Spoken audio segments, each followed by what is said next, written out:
principle. At the time of the January 1966 coup, Nzeogwu was the chief instructor at the Nigerian Military Training College in Kaduna, the very city where he was born. Nzeogwu was a devout Catholic, a man who abstained from alcohol and a non-smoker. Despite being a bachelor, he did not chase women like many young officers of his age. By all accounts, he lived a puritanical and morally rigid life. Yet this same man will go on to organize and execute a violent military coup, one that involved the killings of civilians and top military leaders. Some have argued that Nzeogwu law in the January 1966 coup was part of a wider Igbo plan to dominate Nigeria, but this claim collapses when examined closely. Yes, Nzeogwu was Igbo by name, but in Igbo name only. He was born in Kaduna, in Nigeria northern region, to Igbo immigrant parents from the Midwest region. His family attachment to Kaduna was so strong that both relatives and military colleagues simply called him, popularly called him Kaduna, when not in uniform. Nzeogwu dressed in northern traditional attire. He frequently referred to himself as a northerner.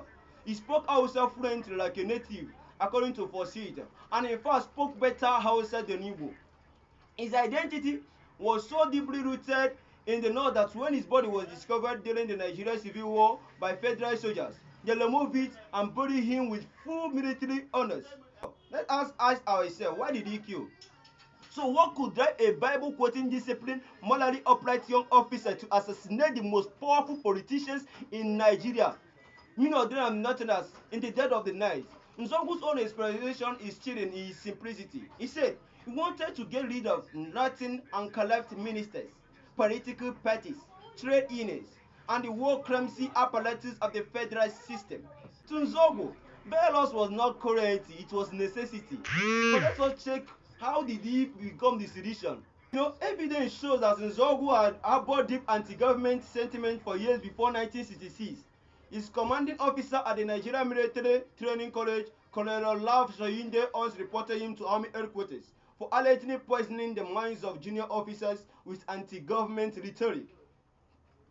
Soyinde claimed that Nzeogwu was actively turning young officers against the civilian government.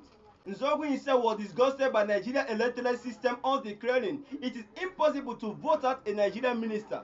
Then how was he recruited? Nzeogwu was recruited into the coup plot by Major Chris Anufolo, a fellow Sanders trained officer. Once inside the inner circle, Nzeogwu began recruiting others.